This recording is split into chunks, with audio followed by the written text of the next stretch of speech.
नमस्कार। Stock market course for beginners के 5वें लेक्चर में आपका स्वागत है। पिछले लेक्चर में हमने देखा था कि जनरल कंसल्टेंसी अच्छा परफॉर्म कर रही थी और अपना एक्सपेंशन करने के लिए वो एक और फंडिंग उठाना चाहती थी। इस बार जनरल कंसल्टेंसी थोड़ी ज्यादा फंडिंग उठाना चाहती थी, यानी 100 करोड़ के करीब। जैसे कि हमने देखा था कि जनरल कंसल्टेंसी ने अपनी पहली फंडिंग एंजल इन्वेस्टर से उठाई थी, तब उन्होंने 2 करोड़ की फंडिंग उठाई थी और अब कंपनी 100 करोड़ के करीब फंडिंग उठाना चाहती थी। पर जनरली एंजल इन्वेस्टर्स इतनी बड़ी फंडिंग प्रोवाइड नहीं करते हैं, इसलिए उन्होंने वीसी यानी वेंचर कैपिटल से फंडिंग उठाने का फैसला किया। तो फिर उन्होंने कुछ वेंचर कैपिटल्स को अप्रोच करना शुरू किया। कंपनी की अच्छी ग्रोथ के चलते उन्हें तुरंत वेंचर कैपिटल से फंडिंग मिल गई। तो इस तरह एबीसी पार्टनर्स इस वेंचर कैपिटल से उन्होंने 100 करोड़ की फंडिंग उठाई। इस फंडिंग राउंड के बाद कंपनी की ग्रोथ और तेजी से बढ़ने लगी। कंपनी अच्छा खासा रेवेन्यू और प्रॉफिट कमाने लगी। कंपनी के अच्छे बिजनेस के चलते जनरल कंसल्टेंसी का अच्छा नाम होने लगा और उन्हें अच्छे खासे कॉन्ट्रैक्ट्स भी मिलने लगे। कंपनी की इस ग्रोथ से विवेक और योगेश खुश थे, वो एंजल इन्वेस्टर भी खुश थे और वीसी एबीसी पार्टनर्स भी खुश था। अगले 2-3 सालों तक कंपनी की ऐसी ग्रोथ बरकरार रही। हाँ, बीच बीच में थोड़े अप्स एंड डाउन्स आए, लेकिन कंपनी ने उन्हें मैनेज कर लिया और अपनी इसी ग्रोथ को बरकरार रखने के लिए कंपनी और फंड रेज करने की प्लानिंग कर रही थी। इस बार कंपनी 1000 करोड़ रुपए की फंडिंग उठाने की प्लानिंग कर रही थी। वही एबीसी पार्टनर्स, जिसने जनरल कंसल्टेंसी में 100 करोड़ रुपीज इन्वेस्ट किए थे, वो भी अब कंपनी से एग्जिट करना चाहते थे और अपना प्रॉफिट बुक करना चाहते थे। यानी कंपनी की इस अच्छी ग्रोथ के बाद वो अपना स्टेक बेच देना चाहते थे और प्रॉफिट बुक करना चाहते थे। जब किसी कंपनी को अच्छा खासा पैसा रेज करना होता है, साथ ही कंपनी के कुछ इन्वेस्टर्स को कंपनी से एग्जिट करनी होती है, तो आईपीओ सबसे बेस्ट ऑप्शन होता है। आईपीओ का मतलब है इनिशियल पब्लिक ऑफरिंग। यानी जनरल कंसल्टेंसी ने अब स्टॉक मार्केट के जरिए पैसा उठाने की प्लानिंग कर ली थी। तो आईपीओ को डिटेल में समझने से पहले हम समझते हैं कि एंजल इन्वेस्टिंग, वेंचर कैपिटल और स्टॉक मार्केट के बीच क्या डिफरेंसेस होते हैं। जब कोई कंपनी स्टॉक मार्केट के जरिए पैसा उठा लेती है, उसके बाद कोई भी उन कंपनीज के शेयर्स बड़े आसानी से खरीद सकते हैं और बेच भी सकते हैं।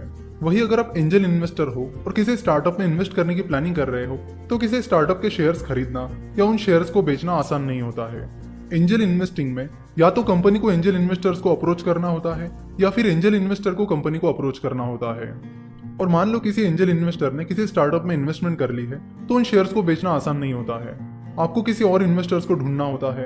अगर कोई इन्वेस्टर उस कंपनी में इन्वेस्ट करने के लिए इंटरेस्टेड है, तो आप उसे अपने शेयर्स बेच सकते हो, या फिर आपको उस स्टार्टअप के आईपीओ तक का इंतजार भी करना पड़ सकता है।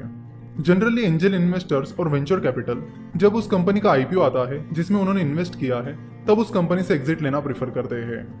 जैसे कि अभी कुछ टाइम पहले हमने देखा कि उबर का आईपीओ आया था, जिसमें उबर के कई सारे इन्वेस्टर्स ने कंपनी से एग्जिट ले ली थी। दूसरा डिफरेंस ये है कि एंजल इन्वेस्टर्स और वेंचर कैपिटल कंपनी में इन्वेस्ट तब करते हैं जब कंपनी अपने शुरुआती दौर में होती है, यानी जब कंपनी छोटी होती है।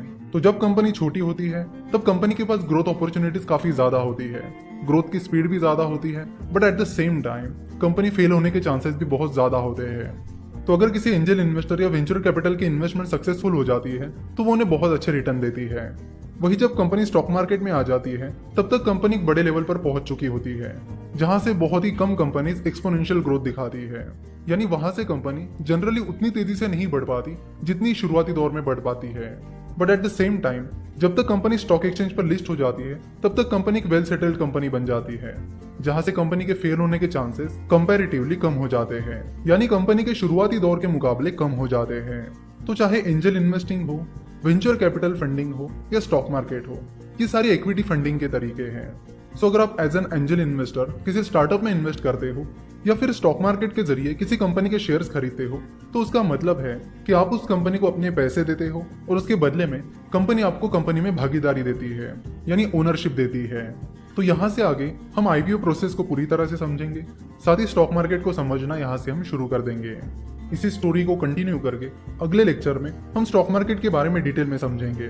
देखिए, चाहे एंजल इन्वेस्टिंग हो, वेंचर कैपिटल हो या स्टॉक मार्केट हो, ये कोई उतनी भी कॉम्प्लेक्स चीज नहीं है जितनी आप समझते हो। तो स्टॉक मार्केट इन्वेस्टिंग को यहाँ से हम बड़ी ही आसान भाषा में समझेंगे। जैसे कि हमने देखा कि विवेक और योगेश की कंपनी जनरल कंसल्टेंसी ने आईपीओ के बारे में सोच लिया है, तो हम नेक्स्ट लेक्चर में देखेंगे कि आईपीओ होता क्या है, जनरल कंसल्टेंसी आईपीओ के लिए कैसे अप्लाई करेगी और कैसे वो स्टॉक मार्केट से पैसे उठाएगी। तो ये सारी प्रोसीजर हम नेक्स्ट लेक्चर में समझने वाले हैं। आशा करता हूँ कि आपने इस लेक्चर को एंजॉय किया हो।